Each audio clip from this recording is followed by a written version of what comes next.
তো বাংলাদেশের ক্ষেত্রে আমেরিকার যে স্ট্যান্স, এটাতে ট্রাম্প আসার পরে of course there will be some changes, এটাতে কোনো সন্দেহ নাই।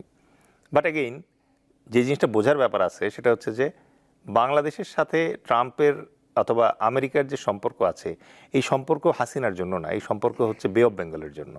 এটা আমরা ভুলে যাই। বে অফ বেঙ্গল হচ্ছে ওয়ার্ল্ডের এই মুহূর্তে আপনি টপ 5 স্ট্র্যাটেজিক অ্যাসেট যদি বলেন, তার ভিতরে একটা হচ্ছে বে অফ বেঙ্গল। এবং এই বে অফ বেঙ্গলে এই মুহূর্তে আমেরিকার ইন্টারেস্ট আছে, চায়নার ইন্টারেস্ট আছে, রাশিয়ার ইন্টারেস্ট আছে, ইন্ডিয়ার ইন্টারেস্ট আছে, অস্ট্রেলিয়ার ইন্টারেস্ট আছে। So this is a very complex hub.